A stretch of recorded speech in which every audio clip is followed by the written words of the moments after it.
जिले की हर खबर सबसे पहले आप तक पहुंचाने का वादा, बस यही है एक इरादा। आज ही लगाए अपना पद्मेश डिजिटल सेटअप बॉक्स। नमस्कार, आप देख रहे हैं पद्मेश 24/7 कृष्णा संडे के साथ। बुलेटिन की शुरुआत करते हैं हेडलाइन से।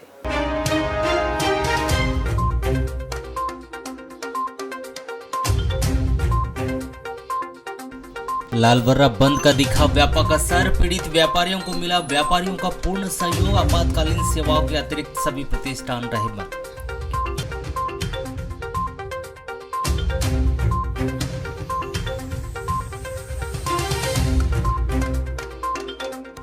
मलाजखंड थाना क्षेत्र के 18 वर्षीय बालिका ने कीटनाशक का किया सेवन, जिला अस्पताल में उपचार के दौरान हुई मौत।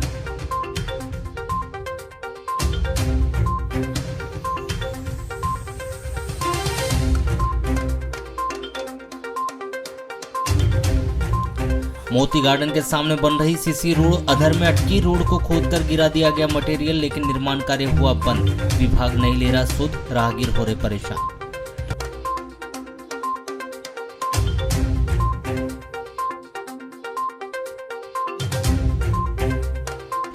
बालाघाट पुलिस को फिर नक्सल विरोधी अभियान में मिली सफलता, सर्चिंग के दौरान मिला विस्फोटक पदार्थ, जिलेटिन।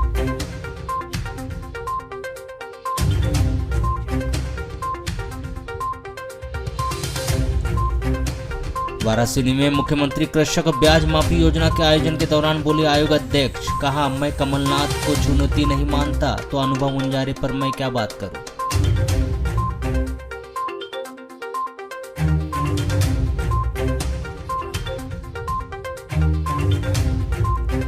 जिले भर में हर्षोल्लास के साथ मनाया गया मेवाड़ के महान हिंदू शासक महाराणा प्रताप की जयंती। महाराणा प्रताप चौक से निकाली गई भव्य शोभा यात्रा। मलाजखंड थाना क्षेत्र के अंतर्गत आने वाले ग्राम लोरा में निवास करने वाली एक 18 वर्षीय बालिका के द्वारा कीटनाशक का सेवन कर अपनी यह लीला समाप्त कर ली गई। फिलहाल अभी घटना का कारण स्पष्ट नहीं हो पाया है कि 18 वर्षीय बालिका के द्वारा कीटनाशक का सेवन क्यों किया गया। प्राप्त जानकारी के अनुसार मृतिका के पिता रामेश्वर चंदेवे के द्वारा बताया गया कि वह मजदूरी का काम करते हैं। मजदूरी के कार्य के लिए वह समनापुर क्षेत्र के अंतर्गत आने वाले ग्राम नेवर गाँव में बीते 15 दिनों से वहाँ पर काम कर रहे थे। तभी 21 मई को उनके पत्नी का फ़ोन आया और उन्होंने फ़ोन पर बताया कि उनकी बेटी दुर्गावती की तबीयत खराब हो गई। उन्हें तुरंत ही घर आने के लिए कहा। जब वो अपने घर पहुँचे तो उन्होंने अपनी बेटी को मूर्छित अवस्था में पाया, जिस पर उनके द्वारा इलाज हेतु जिला चिकित्सालय बालाघाट लाद कर आए, जहाँ इलाज के दौरान दुर्गावती की मौत हो गई, जिसमें उनकी पत्नी के द्वारा बताया गया कि दुर्गावती के बिस्तर से कीटनाशक की बोतल भी मिली है, पर दुर्गावती के द्वारा कीटनाशक का सेवन क्यों किया गया है यह कारण अभी स्पष्ट नहीं हो पाया है। पुलिस चौकी के द्वारा शव का पीएम करवाकर शव परिजनों को सौंप दिया गया। वहीं मामले को संज्ञान में लेते हुए मर्ग डायरी संबंधित थाने को भेज दी गई। वाराणसी नगर के तहसील कार्यालय में स्थित सभा कक्ष में 22 मई को मुख्यमंत्री कृषक ब्याज माफी योजना 2023 का आयोजन किया गया, जिसमें सर्वप्रथम उपस्थित अतिथियों के द्वारा मां सरस्वती के छायाचित्र के समक्ष दीप प्रज्वलित कर माल्यार्पण किया गया। तत्पश्चात ब्याज राशि माफी का प्रमाण पत्र किसान को वितरण किया गया। आपको बताया कि मुख्यमंत्री कृषक ब्याज माफी योजना 2023 के तहत वाराणसी विधानसभा के अंतर्गत 27 सोसाइटियों में 7,875 किसानों का 21.26 करोड़ रुपए का ऋण है, जिसमें से 9.81 करोड़ रुपए का ब्याज है जो माफ किया जाएगा। पद्मेश 24/7 से चर्चा में आयोग अध्यक्ष गौरीशंकर बिसेन ने कहा कि 31 मार्च 2023 की स्थिति में परिवर्तित ऋण का ब्याज मिला, जिसका 2 लाख रुपए का है, उसका ऋण माफ होगा। आवेदन की तिथि आगे बढ़ा दी गई है। अभी तक आधे से ज़्यादा किसानों ने आवेदन कर दिया है, परंतु यदि मूल व्यक्ति नहीं है तो उसका उत्तराधिकारी और कोई नाबालिग है तो उसका पालक आवेदन कर सकते हैं। सभी का ब्याज माफ कर दिया गया है। वहीं अनुभव मुंजारे के सवाल पर विधायक गौरीशंकर बिसेन ने कहा कि मैं कमलनाथ को चुनौती नहीं मानता तो अनुभव मुंजारे जी पर मैं क्या। प्रबंधक हैं, उन्होंने दे दिया है, लेकिन 31 मार्च 2023 की स्थिति में अल्पकाल ऋण, परिवर्तित ऋण, मूलधन एवं ब्याज मिलाकर के जिन किसानों का 2 लाख तक है उसका पूरा ब्याज माफ किया जाता है। उनको आवेदन करना है क्योंकि ब्याज माफी के लिए अर्जी लगेगी। आवेदन की तारीख को भी बढ़ाएं और लगभग आधे किसानों के फॉर्म भर के हो चुके हैं। इन समारोह के माध्यम से जनता तक बातें सार्वजनिक हो, ये हमारा उद्देश्य है। यदि किसी का उत्तराधिकारी या मूल किसान नहीं है, कहीं चला गया है, किसी की डेथ हो गई, उनके उत्तराधिकारी भी आवेदन कर सकेंगे। कोई नाबालिग है तो उसका कोई वली होगा, माता पिता, वो कर सकेगा। आवेदन मार्फत भी हो जाए तो हम उसको मान लेंगे, लेकिन सारे उन किसानों का ब्याज माफ होगा।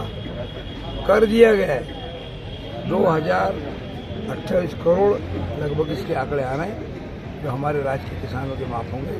और उन किसानों को चूँकि ब्याज और मूलधन मिला के वो बेतिकर में हो गए थे, जब ब्याज माफ हो जाएगा तो नई जो ऋण नीति है उसमें उनके ऋण को नया करके फिर से ऋण दे करके उनको खाद, बीज, दवा, सोडा सब मिलेगा और रेगुलर किसान की श्रेणी में आएंगे। उन्हें किसी तरह का दंड ब्याज नहीं देगा। अनुभव मुंजारे अब कांग्रेस में आ गए, कितनी चुनौती मानते हैं बालाघाट विधानसभा अगर मिलती है उनको टिकट? तो देखिए, मैं तो कमलनाथ जी को चुनौती नहीं मानता, तो अनुभव जी का चर्चा करना निरर्थक। आज चुनाव करा लो, नवंबर 2023 में चुनाव करा लो, वाराणसी में भी कमल खिलेगा, में भी कमल खिलेगा, परसवाड़ा में कमल खिलते रहेगा, राज्य में भी कमल खिलेगा, पहियर में भी कमल खिलेगा, बरगाट में भी कमल खिलेगा और सिवनी में कमल खिलता रहेगा। यहाँ की पार्लियामेंट्री कॉन्स्टिट्यूंसी की 8 सीटों में से 8-0 होगा। मध्य प्रदेश में 200 में अब की बार 200 पार होगा, अब की बार 200 पार होगा, अब की बार 200 पार। बीजेपी का राज होगा, अब की बार 5वीं बार शिवराज हमारा नेता होगा। अरे हम माताओं का सम्मान करते हैं, हम अपनी विवाहिता बहनों को 1000 रुपये महीना दे रहे हैं, हमारा पेट काटते हैं। आप फार्म भराते हो, हम देने वाले हैं। आप आश्वासन देते हो, हम कर रहे हैं। कांग्रेस धोखा है, धक्का मारो मौका है। मित्रों, मेरे बारे में चर्चा होती, कौन सदर में चुनाव लड़ेंगे कि लड़ेंगे? अरे मेरे नौजवानों को मौका देंगे। हट्टा थाना क्षेत्र के अंतर्गत आने वाले बाजार चौक में पैदल चल रहे एक 42 वर्षीय व्यक्ति को मोटरसाइकिल चालक ने ठोकर मारकर घायल कर दिया, जिसे उपचार हेतु जिला चिकित्सालय बालाघाट में भर्ती कराया गया, जहां पर 42 वर्ष व्यक्ति का इलाज जारी है। पुलिस से प्राप्त जानकारी के अनुसार घायल सुखचंद पिता खनुलाल चौधरी 42 वर्ष दही गढ़वा निवासी है, जो 21 मई की देर रात हट्टा बाजार से वापस अपने घर आ रहे थे। तभी बाजार चौक में एक 2 पहिया वाहन चालक के द्वारा पीछे से आकर लापरवाही पूर्वक वाहन चलाते हुए उसे ठूस मारकर घायल कर दिया, जिसे एम्बुलेंस की मदद से उपचार हेतु जिला चिकित्सालय में लाकर भर्ती कराया गया है। यह भी बताया जा रहा है कि मोटरसाइकिल चालक को भी इस सड़क दुर्घटना में कुछ चोटें आई हैं। उसे निजी अस्पताल में उपचार हेतु भर्ती कराया गया है, जिस पर अस्पताल पुलिस चौकी के द्वारा परिजनों के बयान दर्ज कर संबंधित थाने को इसकी डायरी भिजवा दी गई है। खटापुर तहसील के अंतर्गत रजेगांव लांजी मुख्य मार्ग पर ग्राम हलवी टोला व परसवाड़ा के बीच बने पुलिया के पास बीती रात लगभग 8 बजे एक दर्दनाक सड़क हादसे में पति पत्नी की मौत हो गई। प्राप्त जानकारी के अनुसार ग्राम कोतरी आमगांव निवासी गजेंद्र वैद्य उम्र 46 वर्ष अपनी पत्नी स्वरूप रानी उर्फ ज्योति उम्र 42 वर्ष के साथ अपने रिश्तेदारी में ग्राम देवरी लिंगा गए हुए थे। वहां से स्कूटी से वापसी के दौरान अपने ग्राम कोतरी लौट रहे थे कि ग्राम परसवाड़ा हलवी टोला के पुल के पास रात्रि 8 बजे किसी अज्ञात वाहन ने जबरदस्त उन्हें टक्कर मार दी और फरार हो गया। इस दुर्घटना की जानकारी महक से आने जाने वाले लोगों ने घटना की जानकारी पुलिस को दी। बताया गया कि सड़क दुर्घटना में गजेंद्र वैद्य की पत्नी स्वरूप रानी उर्फ ज्योति की घटनास्थल पर ही दर्दनाक मौत हो गई। तो वहीं गंभीर रूप से घायल गजेंद्र वैद्य को गोंदिया के अस्पताल ले जाया गया, जहां अस्पताल पहुंचते ही उसकी भी मौत हो गई। घटना की जानकारी मिलने पर पुलिस के द्वारा मौका स्थल पर पहुंचकर मृतका की लाश को किरणापुर अस्पताल में मर्चुरी कक्ष में रखवाया गया। अगले दिन सोमवार को मृतका की लाश का पोस्टमार्टम कर शव परिजनों के सुपुर्द कर दिया गया। वहीं दुर्घटना में मृत गजेंद्र वैद्य का पोस्टमार्टम गोंदिया अस्पताल में हुआ। परिजनों के द्वारा एक स्थान दोनों पति पत्नी का अंतिम संस्कार बड़े ही गमगीन माहौल में किया गया। बताया गया है कि दुर्घटना में मृत पति पत्नी की 2 पुत्रियां हैं जिनके सर से अब मां बाप का साया उड़ गया है। इस हृदय विदारक सड़क दुर्घटना में एक साथ पति पत्नी की मौत हो जाने की खबर से ग्राम कोतरी सहित क्षेत्र के आसपास के ग्रामों में शोक की लहर दौड़ गई। बहरहाल मामले में पुलिस ने मर्ग कायम कर जांच में लेते हुए सीसीटीवी फुटेज खंगालने शुरू कर दिए। बरवेली थाना क्षेत्र के अंतर्गत आने वाले ग्राम ओदा के एक 30 वर्षीय व्यक्ति ने अज्ञात कारणों में घर में रखा कीटनाशक का सेवन कर लिया, जिसकी हालत बिगड़ने पर घर के परिजनों के द्वारा उसे जिला चिकित्सालय में उपचार हेतु भर्ती कराया गया है। प्राप्त जानकारी के अनुसार बरवेली क्षेत्र के अंतर्गत आने वाले ग्राम ओदा निवासी विजय वलके पिता कुशराम वलके 30 वर्ष खेती किसानी का काम करता है। 22 मई को दोपहर 12 बजे घर में रखे कीटनाशक का उन्होंने सेवन कर लिया, जिसकी जानकारी लगने पर परिजनों के द्वारा उसे इलाज हेतु जिला चिकित्सालय में भर्ती कराया गया है। घटना के संबंध में विजय वलके की पत्नी रंजना वलके के द्वारा बताया गया कि विजय वलके खेती किसानी का काम करता है। वह 22 मई को घर पर ही थे और बाकी सब घर के सदस्य खेती किसानी के काम से खेत गए हुए थे। जब वह घर आए तो विजय वलके के द्वारा बताया गया कि उनके द्वारा घर में रखे गए कीटनाशक का सेवन कर लिया गया, जिसके कारण वह बेहोश हो गए थे और उनके मुंह से भी झाग निकल रहा था, जिसे परिजनों के द्वारा उपचार हेतु तुरंत ही जिला चिकित्सालय लाकर भर्ती करवाया गया। जहां अभी कीटनाशक का सेवन विजय ने क्यों किया है यह अभी स्पष्ट नहीं हो पाया है। फिलहाल जिला चिकित्सालय में उनका उपचार जारी है।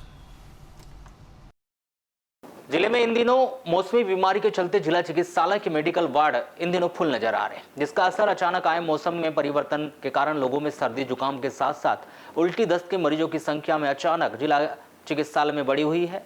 चिकित्सकों की माने तो अचानक से यह नए मरीज मौसम के परिवर्तन होने के कारण हॉस्पिटल में भर्ती हुए हैं।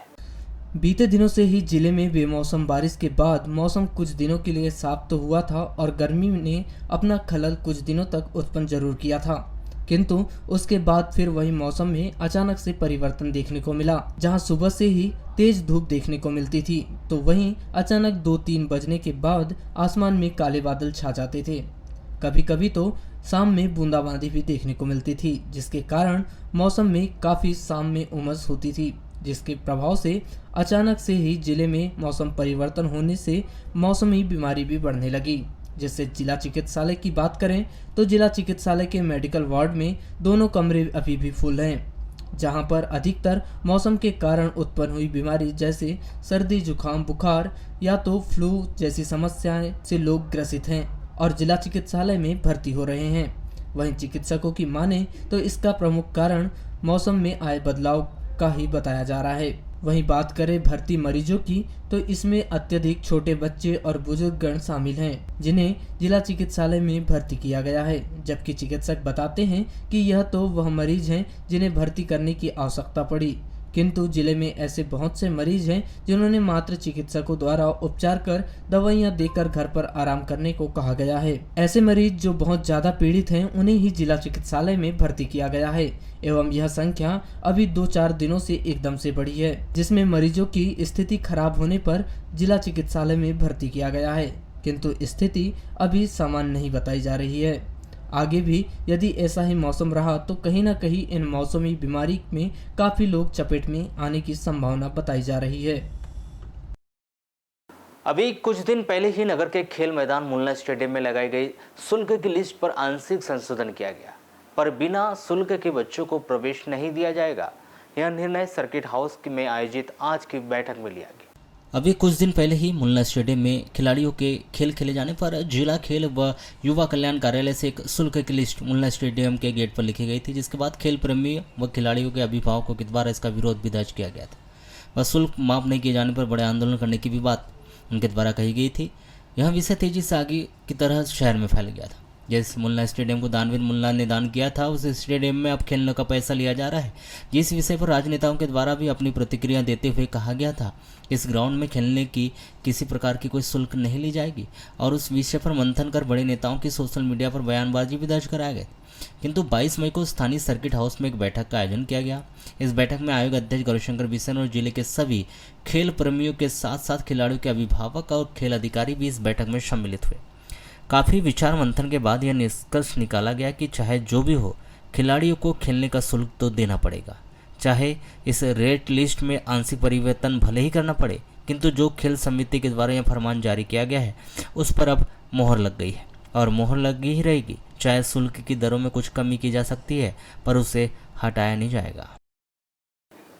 नर्सिंग कॉलेजों में प्रशिक्षण प्राप्त कर रही नर्सिंग छात्राओं की परीक्षा Madhya Pradesh nurses registration counselling Bhopal के द्वारा आयोजित की गई। नर्सिंग कॉलेज के प्रशिक्षण छात्र छात्राओं की परीक्षा 18 मई से 24 मई तक आयोजित की जाएगी। यहां परीक्षा जिला चिकित्सालय के शासकीय जनरल नर्सिंग प्रशिक्षण केंद्र में आयोजित की जा रही है।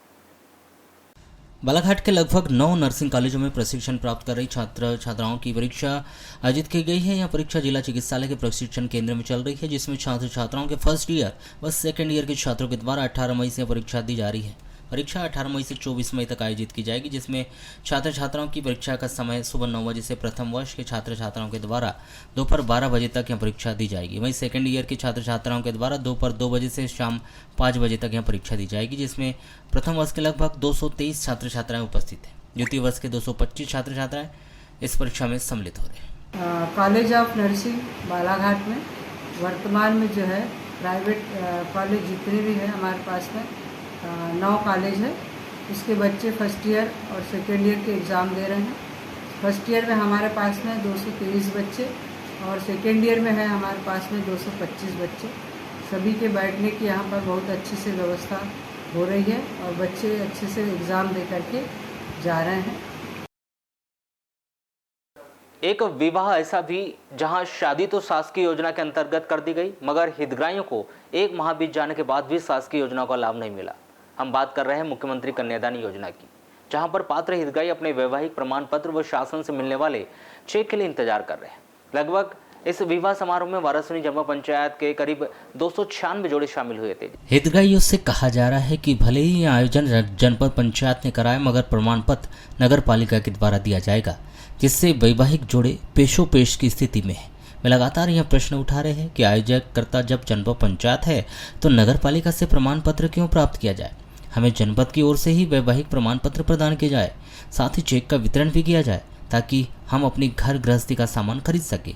नहीं मिला है अभी तक। क्यों नहीं मिला है? ये तो कागज वगैरह मंगाए थे, वहाँ पे 2-3 बार ले जाके दे दिए हैं। फिर नगर पालिका वगैरह जाने के लिए बोले थे। तो दीदी कितने का चेक मिलने वाला था आपको? चेक 55,000। 55,000 का। अच्छा, वैवाहिक प्रमाण पत्र क्यों नहीं दिया, इसके बारे में पूछा आपने? नहीं पूछे, हमने पूछे थे तो टाइम नहीं हमें हुई थी हुई पर हम बहुत बार चक्कर काटे वहाँ से, लेकिन अभी तक हमें ना पैसा मिला है और ना ही प्रमाण पत्र मिला है। पैसा मतलब चेक? हाँ, चेक भी नहीं मिला है और प्रमाण पत्र भी नहीं मिला है अभी तक। फिर आप लोग कितने चक्कर काट चुके हैं? 4-5 बार काट चुके हैं, बट अभी तक चलाया जा रहा है। क्या बोला जाता है उनको? कि अभी 4 दिन है, थोड़ा टाइम है, सोमवार को आना है, तो ये हो जाता है। मैं नगर पालिका में कुछ काम है, वहाँ से करके आऊँ, ऐसा बोला जा रहा है। नगर पालिका गए थे आप? गए थे। वहाँ क्या बोला गया आपको? वहाँ बोले कि टाइम लगेगा बोले। कुछ रसीद भी कटवाए आपसे? हाँ, कटवाए। कितने रुपए की? 30 रुपए की। किस बाबत कटवाए थे वो रसीद? क्या मकसद था? चालान। जबकि ये चीजें तो निःशुल्क होना चाहिए। हाँ, निःशुल्क होना चाहिए, क्योंकि ऐसा आदेश निकला था मुख्यमंत्री की तरफ से। अब आप क्या चाहते हैं? हम चाहते हैं कि हमें चेक भी मिले और हमारा प्रमाण पत्र भी मिले, तो आगे की कार्रवाई भी आगे बढ़ेगी। कि सामूहिक विवाह में जो जोड़े बैठे थे, करीब कितने जोड़े बैठे थे? 295 जोड़े बैठे थे उसमें। इनके साथ समस्या इस बात की आ रही कि ना इनको चेक मिला, आज 1 महीना हो गए पूरे, और ना वैवाहिक प्रमाण पत्र दिया गया। मामला यहाँ फंसा हुआ है। मुख्यमंत्री कन्या विवाह योजना का आयोजन यहाँ वाराणसी जनपद पंचायत द्वारा किया गया था, परंतु यहाँ पर मामला ये फंसा हुआ है कि ग्रामीण क्षेत्र के पूरे जोड़े यहाँ शामिल हुए थे, जिसमें 295 जोड़े में शामिल हुए, और ग्रामीण स्तर के होने के कारण जनपद पंचायत जो है शहर में है, वाराणसी में। अब सामूहिक विवाह का जो आयोजन हुआ वो अंबेडकर भवन में हुआ। अंबेडकर भवन वो भी शहर में है, तो प्रमाण पत्र जो आयोजन जो हुआ है जनपद पंचायत के द्वारा हुआ है, तो विवाह प्रमाण पत्र जारी करने का बनता है जनपद पंचायत द्वारा, परंतु जनपद पंचायत के द्वारा वहाँ से स्थानांतरित करके नगर पालिका में विवाह किए हुए जोड़ों को वहाँ भेजा जा रहा है, जो परेशानी का उनको सामना करना पड़ रहा है। जबकि ये होना था कि आप पूरी लिस्ट भेजकर वहाँ से नगर पालिका ही अगर मान लो दे रही है तो वहाँ से पूरे विवाह प्रमाण पत्र आपको जनपद पंचायत में बुलाकर यहाँ से हमारे जो विवाह जुड़े हुए थे उनको आपको प्रमाण पत्र जारी कर देना। मतलब शुल्क की भी कुछ बात आई है सामने? शुल्क चालान का 30 रुपए शुल्क लिया जा रहा है। यहाँ तक कि मैं एक जोड़े के साथ में जब नगर पालिका गया था तो वहाँ आवक जावक में देने को कहा गया, फार्म पूरा फॉर्मेट भर के आवक जावक में देने को कहा गया, जहां वहां पर भी 10 रुपए का शुल्क देना पड़ा आवक जावक में और 30 रुपए का चालान देना पड़ा। और फार्म ऊपर से भरवा रहे और फार्म ऊपर से, उसमें फार्म में दस्तावेज पूरे आपको आधार कार्ड लगेंगे, गवाहों के आधार कार्ड लगेंगे, फोटो लगेंगी, शादी का आप बड़े फोटो लाइए, पोस्ट कार्ड की आप शादी के जोड़े के सिंगल फोटो लाइए, समग्र आईडी लाइए, लड़का लड़की के आधार कार्ड लाइए। मतलब इतनी परेशान कर रहे हैं कि जो सरलता से मिलना चाहिए था उनको घुमा घुमा कर गोल गोल घुमा कर उनको परेशान। ये दस्तावेज जनपद तो दे चुके हो गए? जनपद पंचायत में पूर्व आवेदन, पहले ही आवेदन स्वीकृत होकर ही तभी तो शादी का उनको लाभ मिला, नहीं तो ऐसे थोड़ी बैठा। क्या होना चाहिए अब? होना ये चाहिए कि पूरी लिस्ट वहाँ से बुलाकर पुनः आवेदन को जनपद पंचायत में बुलाया जाए, क्योंकि जनपद पंचायत द्वारा पूरा आवेदन वहाँ नगर पालिका में, क्योंकि आयोजक समिति तो जनपद पंचायत थी। जनपद पंचायत थी तो आयोजन समिति जब जनपद पंचायत थी तो जनपद पंचायत के ही द्वारा विवाह प्रमाण पत्र बांटे। आपकी इस संबंध में किसी से चर्चा हुई? आपको मेरी चर्चा सीओ मैडम से हुई थी, परंतु उन्होंने संतोषजनक जवाब नहीं दिया। अब आप क्या चाहते हैं? हम चाहते हैं कि तत्काल इनको चेक जारी हो और चेक के साथ साथ में इनको विवाह प्रमाण पत्र जनपद पंचायत के द्वारा। महोदय कितने के चेक जारी होंगे? 55,000 के चेक, 55,000 रुपए मुख्यमंत्री कन्या विवाह योजना के अंतर्गत मिलना चाहिए, परंतु 6